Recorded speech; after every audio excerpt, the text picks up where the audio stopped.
कार्य की ओर कदम रख रहे हैं।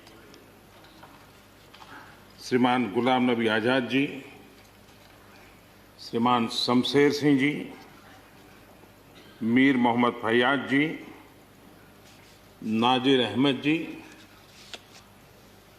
मैं आप चारों महानुभावों को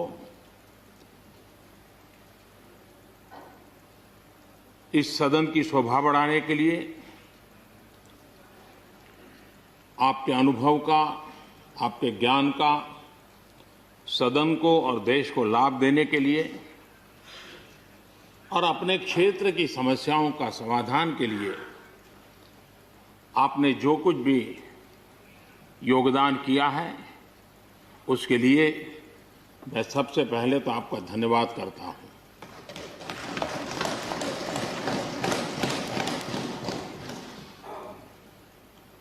मीर मोहम्मद जी और नाजिर अहमद जी, ये दोनों ऐसे साथी, सदन में शायद उनकी तरफ बहुत कम लोगों का ध्यान गया होगा, लेकिन कोई भी सत्र ऐसा नहीं होगा कि जिनके साथ मुझे मेरी चैम्बर में बैठ करके अलग अलग विषयों पर सुनने का, समझने का मौका न मिला। इवन कश्मीर की भी बारीकियां जब उनके साथ बैठता था, कभी कभी तो वो परिवार के साथ भी आते थे, इतने अनेक पहलू मेरे सामने रखते थे, वो मेरे लिए भी बड़ा एनलाइटनिंग रहता था। तो मैं हमारे इन दोनों साथियों का, जो मेरे साथ व्यक्तिगत रूप से नाता रहा और जो जानकारियां मुझे वो मिलती थी, मैं उसके लिए उनका हृदय से आभार भी व्यक्त करता हूं। और मुझे विश्वास है कि उनका कमिटमेंट और उनकी क्षमता, ये दोनों देश के लिए और विशेष करके जम्मू कश्मीर के लिए काम आएगी। देश की एकता, देश के सुख शांति वैभव को बढ़ाने में काम आएगी, जब मुझे पूरा विश्वास है। हमारे एक साथी शमशेर सिंह जी, अब तो याद भी नहीं रहा कितने सालों से मैं उनके साथ काम करता रहा हूं, क्योंकि मैं संगठन की दुनिया में का इंसान रहा, इसी क्षेत्र में मैं काम करता था। कई वर्षों तक जम्मू कश्मीर में भी काम करने का मौका मिला। तो मेरे साथी कार्यकर्ता के रूप में कभी एक स्कूटर पर ट्रैवल करने का मौका मिलता था। बहुत छोटी आयु में जो इमरजेंसी में जेल में गए, उसमें शमशेर सिंह जी थे। और इस सदन में शमशेर सिंह जी की उपस्थिति 96% है। ये अपने आप में, यानी जो दायित्व जनता ने उनको दिया, उसको बिल्कुल 100% निभाने का प्रयास। मृदुभाषी हैं, सरल है, और मुझे विश्वास है कि जम्मू कश्मीर से रिटायर होने वाले 4 आदरणीय सदस्यों के लिए उनके जीवन का यह कार्यकाल सबसे उत्तम कार्यकाल है, क्योंकि इतिहास ने एक नई करवट बदली है और जिसके वो साक्षी बने हैं, सहयात्री बने हैं। ये उनके जीवन की बहुत बड़ी घटना है। श्रीमान गुलाम नबी जी, मुझे चिंता इस बात की है कि गुलाम नबी जी के बाद इस पद को जो संभालेंगे, उनको गुलाम नबी जी से मैच करने में बहुत दिक्कत पड़ेगी।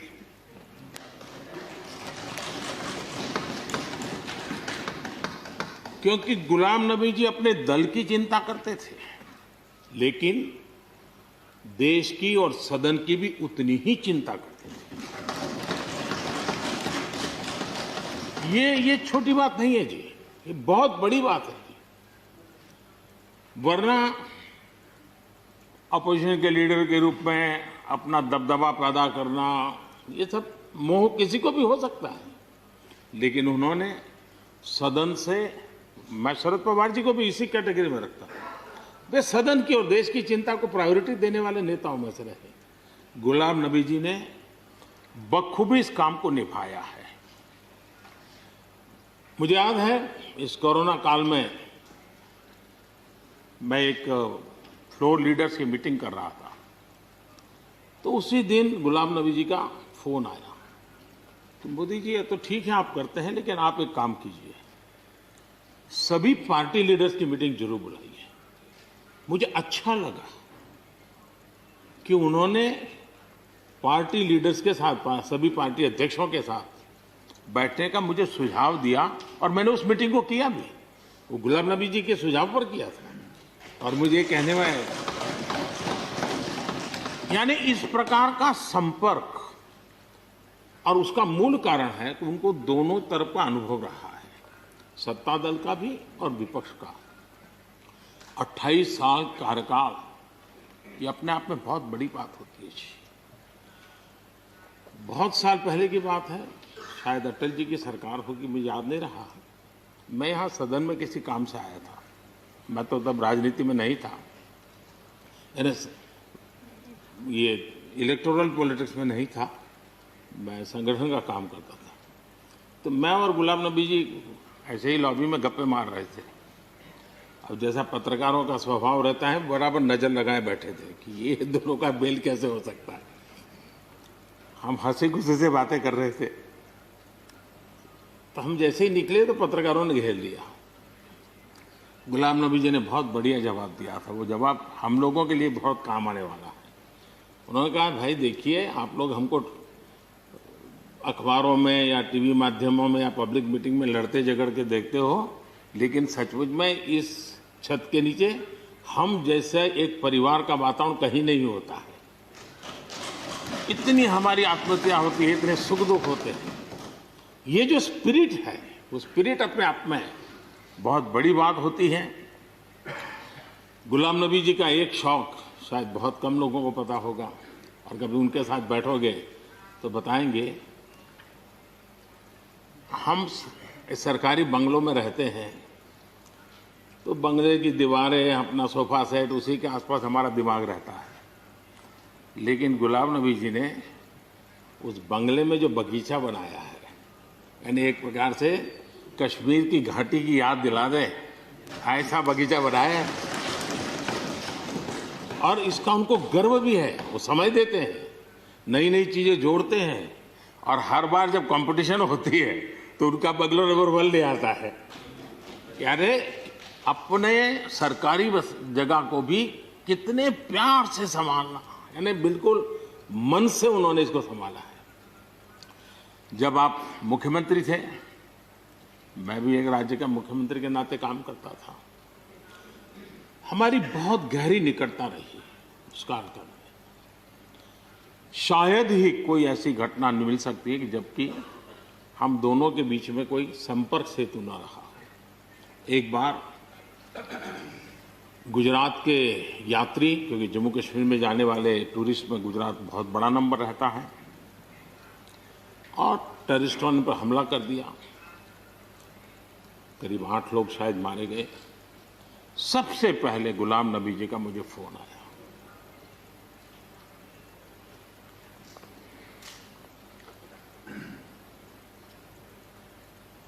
और वो फोन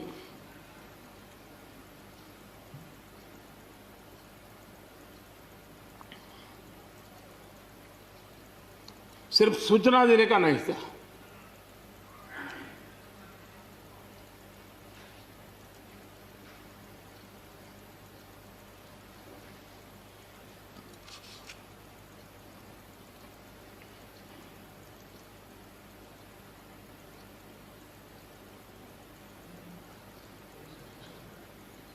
उनके आंसू रुक नहीं रहे थे। फोन पे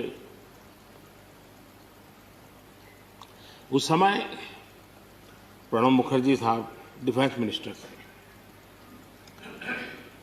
मैंने उनको फोन किया, मैंने कहा, साहब अगर फोर्स का हवाई जहाज मिल जाए डेड बॉडी को लाने के लिए।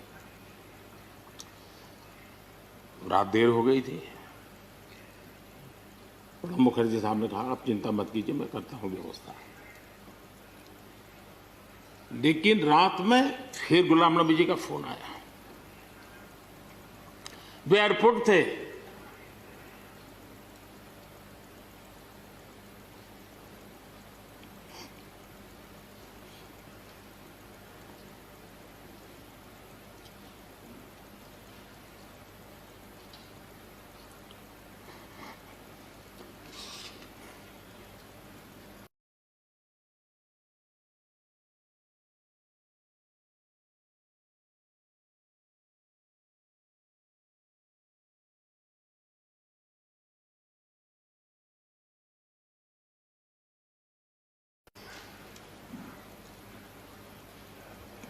एयरपोर्ट से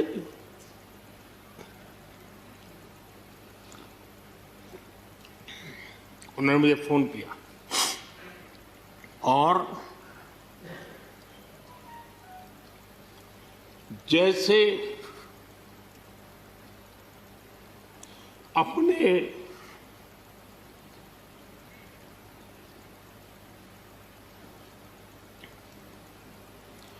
परिवार के सदस्य की चिंता करें,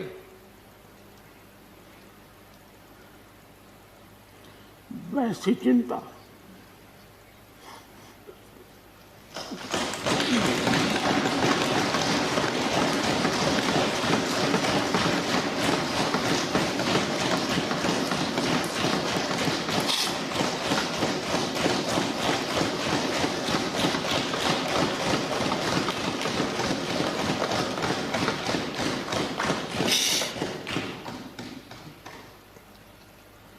पद, सत्ता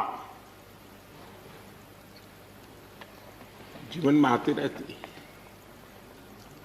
लेकिन उसे कैसे पचाना,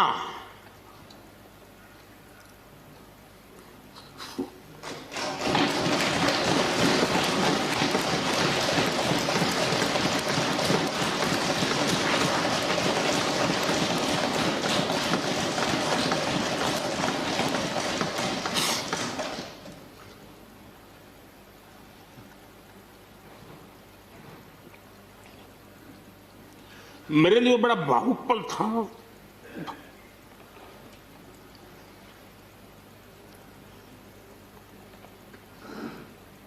दूसरे दिन सुबह फोन आया कि मोदी जी सब लोग पहुंच गए।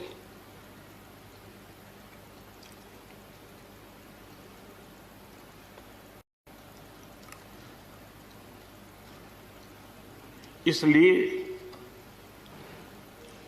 एक मित्र के रूप में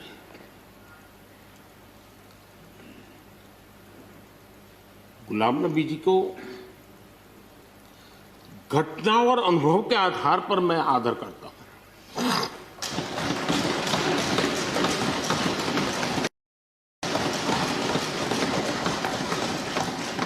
और मुझे पूरा विश्वास है कि उनकी सौम्यता, उनकी नम्रता, इस देश के लिए कुछ कर गुजरने की उनकी कामना, वो कभी उनको चैन से बैठने नहीं देगी। और मुझे विश्वास है कि जो भी दायित्व जहां भी वो संभालेंगे, वे जरूर वैल्यू एडिशन करेंगे, कंट्रीब्यूशन करेंगे और देश उनसे लाभान्वित होगा। ये सब मेरा पक्का विश्वास है। मैं फिर एक बार उनकी सेवाओं के लिए आदरपूर्वक धन्यवाद करता हूं और व्यक्तिगत रूप से भी मेरा उनसे आग्रह रहेगा कि मन से मत मानो कि अब आप इस सदन में नहीं हो। आप के लिए मेरे द्वार हमेशा खुले, इन चारों माननीय सदस्यों के लिए खुले हैं। आपके विचार, आपके सुझाव, क्योंकि देश में सब बहुत जरूरी होता है। ये अनुभव बहुत काम आता है, मुझे मिलता रहेगा, ये अपेक्षा मैं रखता ही रहूंगा। आपको मैं निवृत्त होने नहीं दूंगा। फिर एक बार बहुत शुभकामनाएं, धन्यवाद।